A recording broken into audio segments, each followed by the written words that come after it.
The battle that changed everything. The battlefield was burning. Smoke rolled over the broken ground, hiding shapes that moved like shadows. Blaster fire cut through the air, each shot echoing like thunder. Ethan cross-ducked behind a half-shattered wall, feeling the heat of a plasma bolt scorch past his face. He was just a human soldier, far from Earth, fighting in a war that wasn't even his. The alien city had been under attack for hours.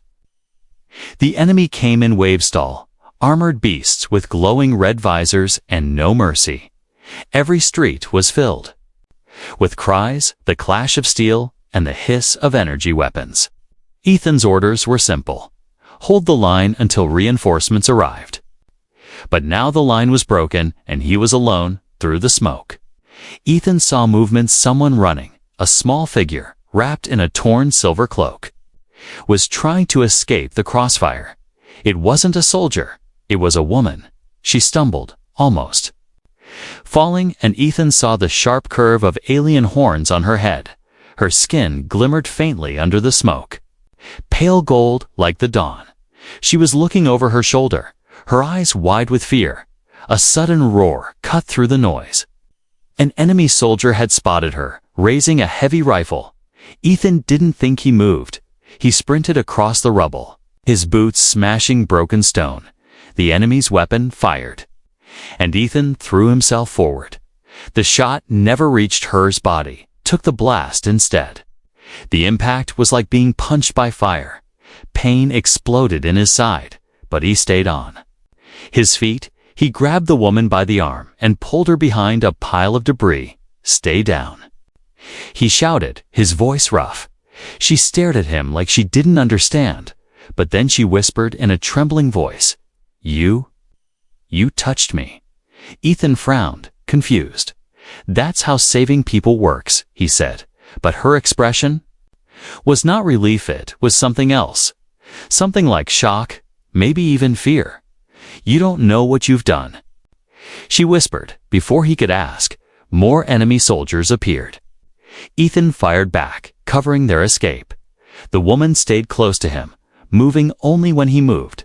They ran through a narrow alley, ducking under broken archways everywhere. The city was falling apart. Stone walls burned under alien fire. Market stalls were smashed, and the air was thick with ash. Finally, they reached a safer corner where Allied soldiers were holding ground. But instead of thanking him, the alien guards looked at him with suspicion. One of them, a tall warrior with blue skin and sharp tusks, stepped forward.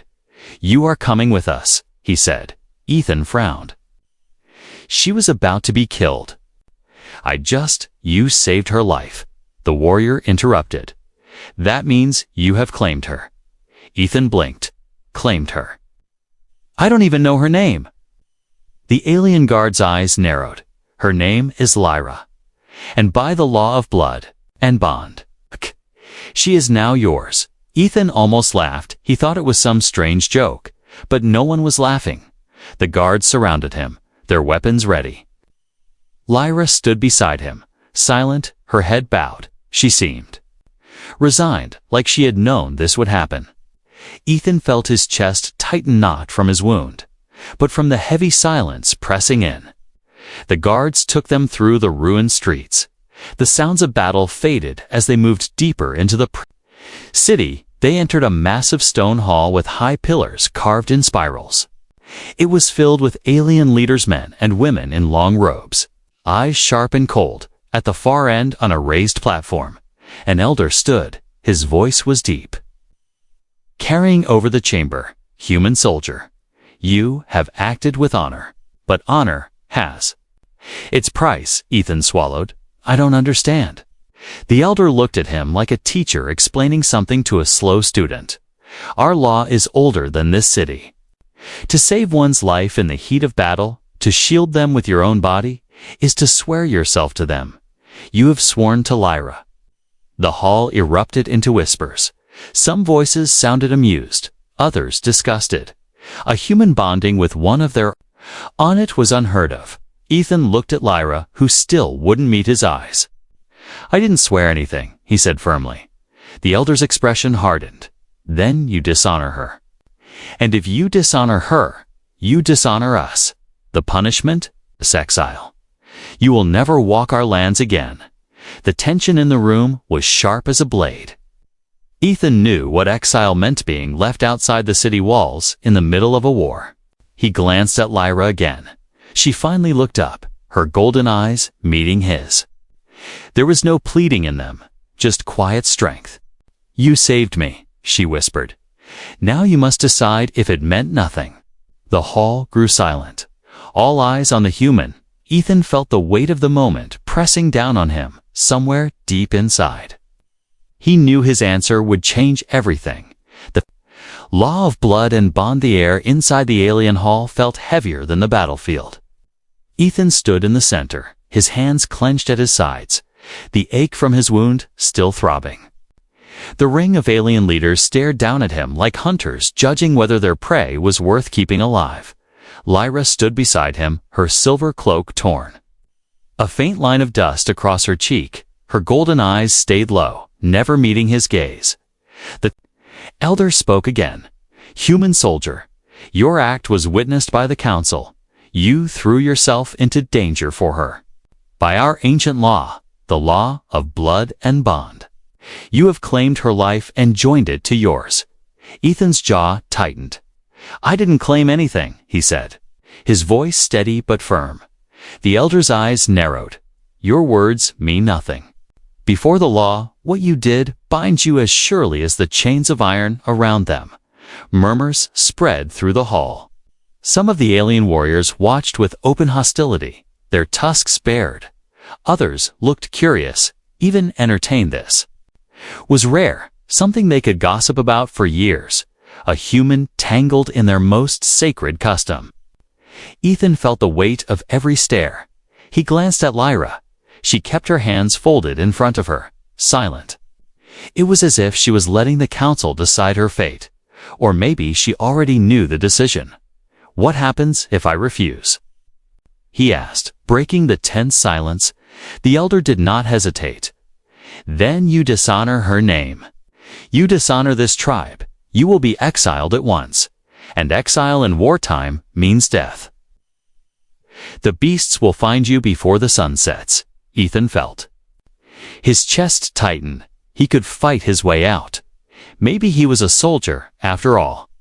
But Lyra would be left here, and though they had only met minutes ago, he couldn't ignore the fact that he had promised, with his actions, if not his words. To keep her safe, the elder stepped down from the platform. He carried something in his hand, a thin cord made of black woven strands. This is the binding thread, the elder said. When it touches both of you, the bond is sealed. From that moment, you are life mates. You share honor and shame. You share fate. Ethan's pulse quickened. He had seen enough alien cultures to know this wasn't just some symbolic gesture. These people took their traditions seriously. Breaking them could start a blood feud.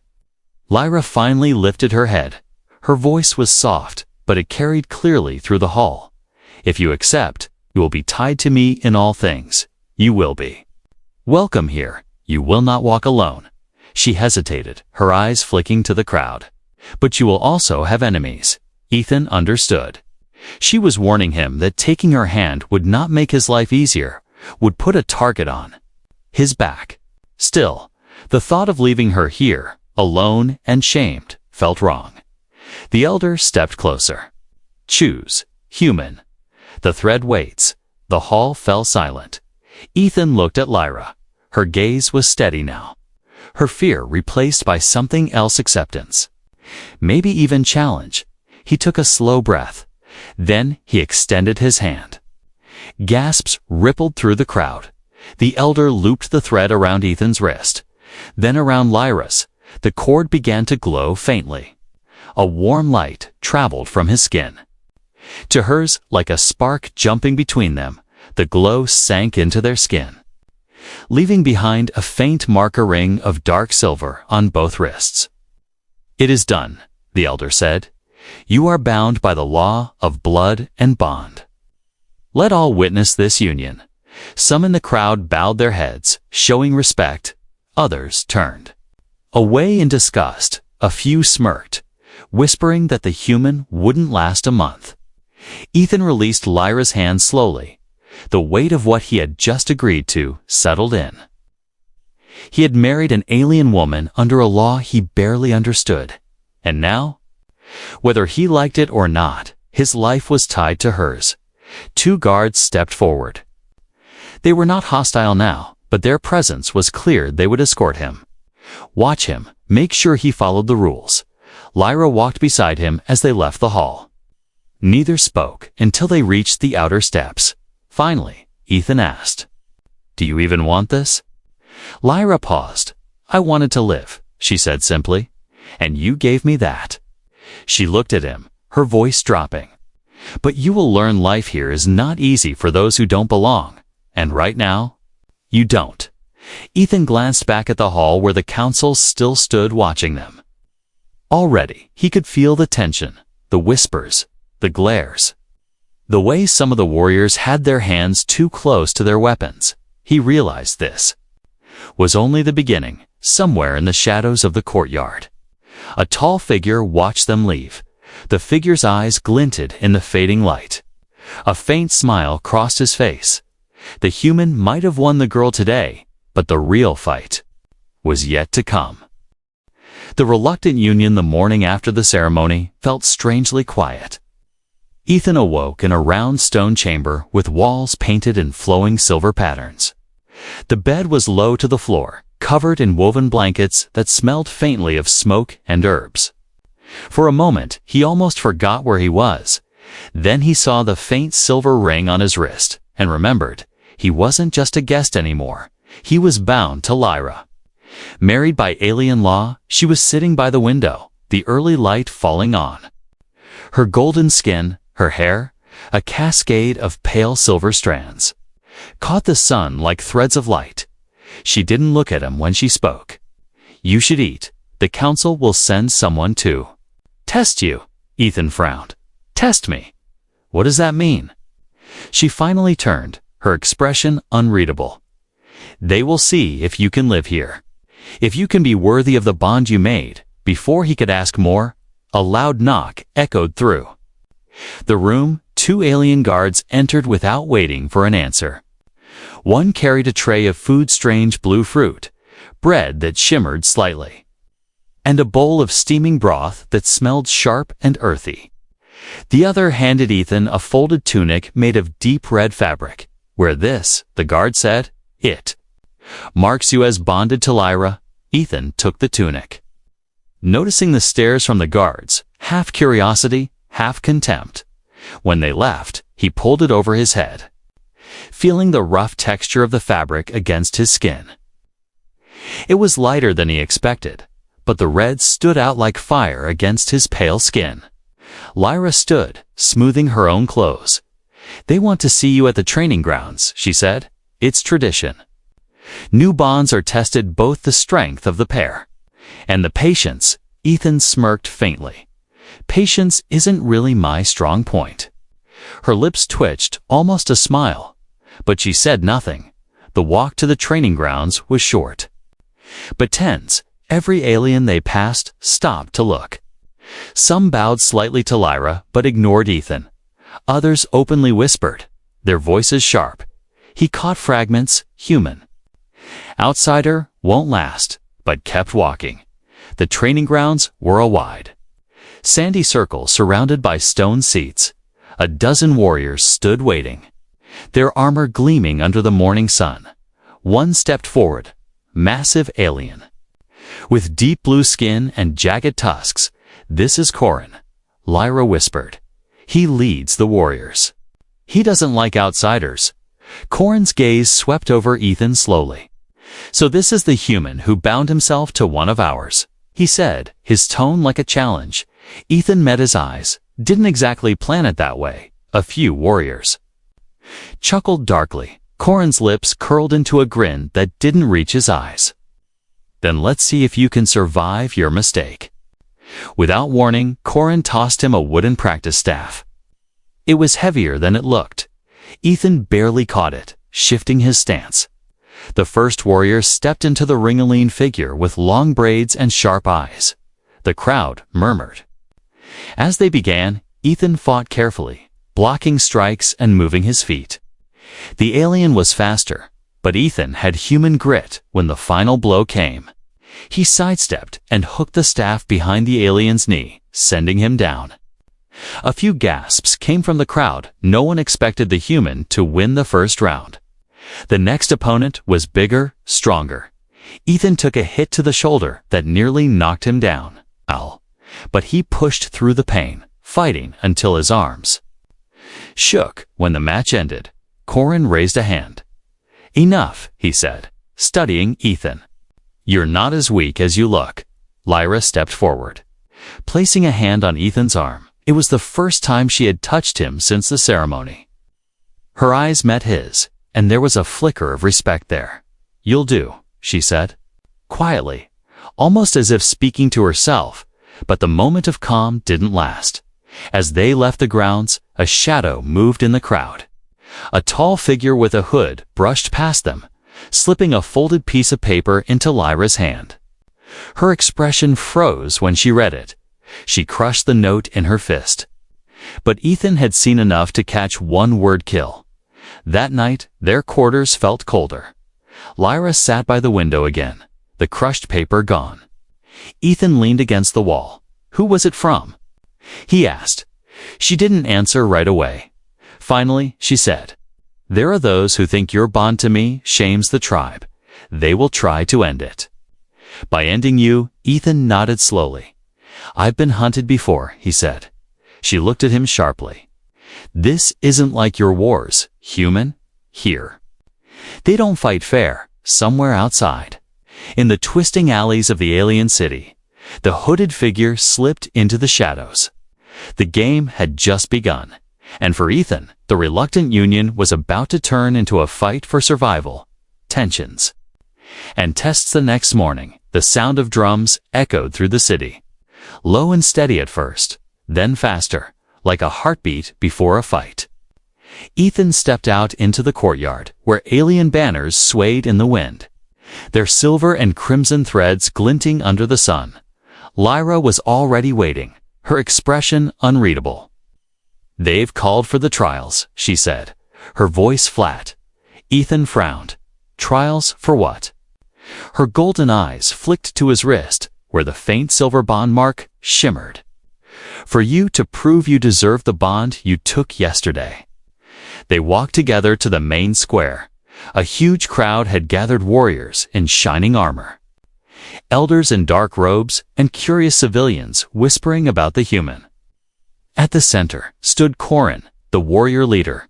Beside him were three large curved gates, each carved with strange markings. "These are the gates of proving," Corin announced. "Behind each lies a test: strength, skill, and loyalty. Pass, and you will be accepted. Fail, and the bond will be broken." With blood, Ethan tightened his grip on the wooden staff they'd given him. Lyra stepped closer and whispered, "They won't make this fair. Watch everything. Trust no one." The first gate opened with a deep rumble. Inside was a wide arena, filled with shifting sand. A massive creature emerged four-legged, with a body like living stone and eyes burning with blue fire. The crowd roared. Ethan didn't waste time. He dodged the first swipe of its claw. Rolling to the side, every strike sent up a spray of sand. Blinding him, he waited for his moment, then drove the staff into the soft spot under its jaw. The beast staggered, let out a rumbling cry, and collapsed. The crowd's roar turned into surprised murmurs. Corin's eyes narrowed. "Pass," he said. Though his tone sounded reluctant, the second gate creaked open, revealing a long hall lined with swinging blades and darting spears. It was a gauntlet. Ethan took a deep breath and ran. The first blade sliced the air inches from his face. He ducked under the next spear, rolled through the narrow gap between two crushing walls. By the time he emerged at the other end, sweat dripped down his neck. But he was unhurt. Some of the onlookers began to clap, though quickly silenced when the elders glared. The third gate was different. Inside was a dimly lit chamber. At its center, chained to a post, was a young alien, boy barely more than a child. 2 warriors stood beside him, their blades drawn. Corin's voice echoed through the hall. "Your final test. Choose, fight us and save the boy, or walk away and keep your life. The boy's clan is an enemy of ours." His death would please many here, Ethan didn't hesitate. He stepped forward, staff in hand. The first warrior lunged, but Ethan sidestepped, swinging the staff into the man's ribs. The second came from behind. Ethan spun, blocking the strike and sweeping the warrior's legs out from under him. Both hit the ground. Groaning, Ethan cut the boy's chains with a sharp edge on the staff's tip. "Go," he told him.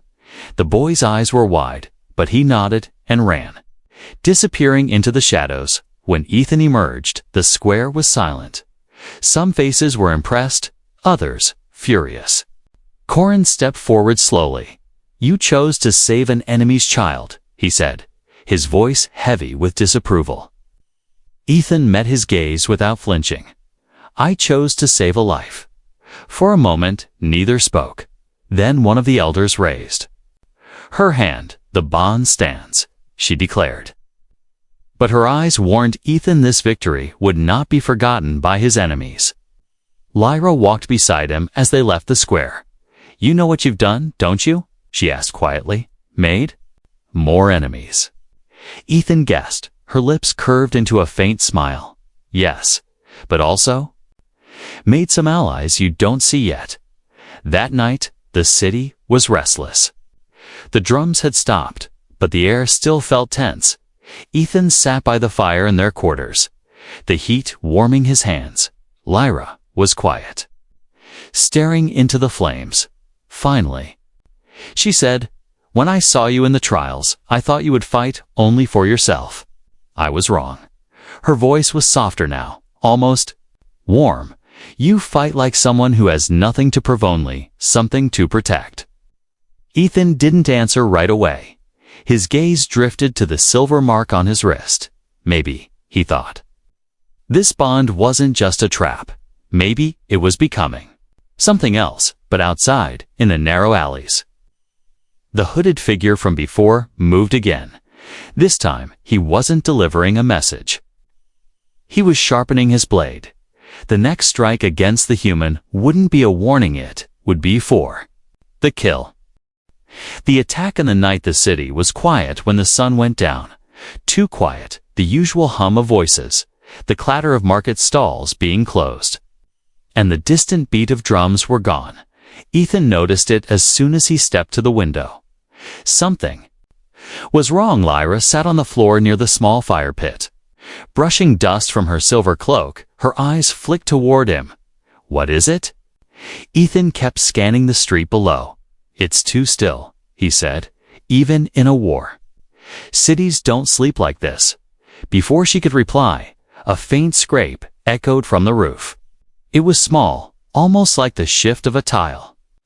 But Ethan's instincts, sharpened from years on battlefields, flared. He turned from the window just as a shadow dropped silently through the open skylight. The figure landed without a sound.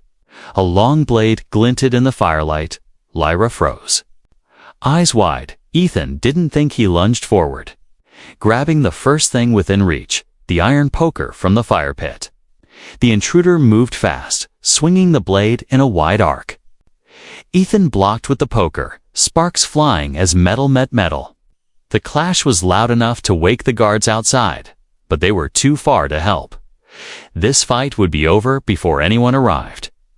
The attacker's face was hidden by a black cloth mask, but his eyes burned with hatred. Ethan recognized them, the same glint from the hooded figure that had shadowed them since the ceremony. Lyra grabbed a short curved dagger from the wall and stepped into the fight.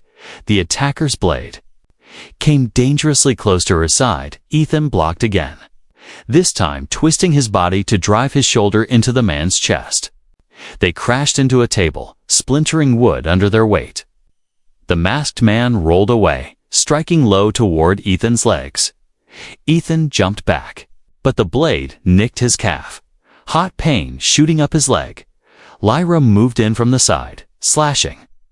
At the attacker's arm, her dagger cut through his sleeve. Drawing a dark streak of alien blood, the man hissed in pain and spun toward her. Ethan's heart surged with panic. He couldn't let her take the hit. He grabbed the fallen poker, swung it hard, and struck the attacker's side. The blow forced the man to stumble toward the window, but instead of falling, he caught the frame and leaped out into the night.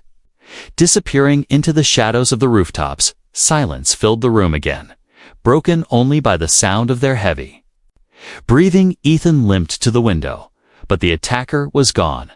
Lyra was still gripping her dagger, her hands trembling. "You're bleeding," she said, her voice tight. Ethan glanced at the shallow cut on his leg. "I've had worse," he muttered, but the way her eyes softened told him she wasn't convinced. The guards finally arrived, too late. They searched the rooftops, but found nothing. One of them picked up something from the floor, a small round medallion, carved with an unfamiliar crest. Lyra's face paled when she saw it. "That's from the Night Fang clan," she said. "They don't forgive insults, or bonds they don't approve of." Ethan realized this wasn't random. This was an assassination attempt ordered by someone powerful. "Why me?" he asked. Lyra's eyes met his. "Because they can't kill me without starting a war, but they can kill you, and if you're gone, the bond breaks." That night, Ethan couldn't sleep. Every shadow outside the window felt like it might move. Every creak in the wood sounded like a step. Lyra didn't sleep either. She sat by the fire with her dagger in her lap, watching the door. Hours passed in uneasy silence until Lyra spoke quietly. "When you saved me in the street, I thought it was just chance," she said. "But tonight, you fought for me again, not because of a law, not because you had to." Her voice wavered slightly. "You could have let him come for me first. It would have been easier." Ethan shook his head. "Easier isn't the same as right," he said. For a long moment, she just looked at him. Then she shifted closer to the fire, her eyes not leaving his. "Then I need to tell you something," she said, her tone suddenly serious. "The Night Fang clan won't stop. They will come again. And next time, there will be more than one." Ethan leaned back, letting the heat of the fire sink into his skin. "Then we'll be ready," he said. Lyra tilted her head. "We?" He met her gaze without hesitation. "Yes, we." Outside, far beyond the city walls, the Night Fang assassins gathered in the dark. Their leader turned the medallion in his hand, the firelight from their camp flickering over his face. This time, he said to his men, "No mistakes. Trust forged in fire." The morning after the attack, the city's council chamber was full. Ethan stood beside Lyra as the elders whispered. Among themselves, the Night Fang medallion lay on the center table, a sharp reminder of the danger still hanging over them. Corin, the warrior leader, stepped forward. "The Night Fang clan will not stop hunting you," he said, his eyes fixed on Ethan. "You are a weakness they will exploit. Unless you prove otherwise." Ethan folded his arms. "Sounds like you already have something in mind." Corin's tusked grin was cold. "The fire caves. A trial older than the bond itself. If you survive the journey and return with flame from the heart of the caves, no clan can challenge your place here." Lyra's head snapped toward Corin. "That trial is for bonded pairs. It's meant to test their unity, not kill them." Corin shrugged. "Then this will prove whether your bond is real." The council agreed before Ethan could refuse. By sunset, they were standing at the edge of the city. The jagged peaks of the Fire Mountains loomed in the distance, glowing faintly in the dying light. The journey would take 2 days on foot through forest, across a raging river, and into the volcanic heart of the mountains. They left at first light. The forest air was cool, the ground soft with fallen leaves. Bird-like creatures called down from the treetops. For the first few hours, they walked in silence. The only sound, the crunch of dirt under their boots. Finally, Ethan broke the quiet. You've done this before. Lyra shook her head. No, only heard the stories. Most pairs who fail. Fail because they cannot trust each other. They reached the river by midday. It roared like a beast. The current smashing white foam against jagged rocks, the only way. Across was a narrow rope bridge swaying over the water. Lyra stepped onto it first. Her movements careful but sure. Halfway across, the ropes creaked sharply. One of the side knots snapped, the bridge tilting dangerously. Lyra lost her footing before she could fall. Ethan dropped to one knee. Gripping the ropes and pulling her toward him, she caught his arm, her eyes wide. For a moment, neither spoke. Then she muttered, "You keep doing that, pulling me back when I'm about to fall." They made it across and pushed on. As the sun dipped low, the forest thinned, giving way to black volcanic rock. Heat shimmered in the air. The ground trembled faintly under their feet. By nightfall, they found a narrow cave to rest in. Ethan built a small fire from dry brush while Lyra unpacked a pouch of strange, sweet-smelling leaves. She brewed them into a drink, handing him a cup. "This will help with the heat tomorrow," she said. He took a sip. Was bitter at first, then strangely cooling. They sat in the flickering firelight. For a long time, neither spoke. Finally, Lyra broke the silence. "When you agreed to." "The bond? I thought you were a fool," she admitted. "You didn't know our laws. Our enemies, or me." Ethan smirked faintly. "And now?" Her gaze met his. "Now, I think. Maybe you're the only one who could survive this with me." The next day was harder. The path twisted upward over sharp ridges, the air growing hotter with every step. By midday, the mountain roared deep.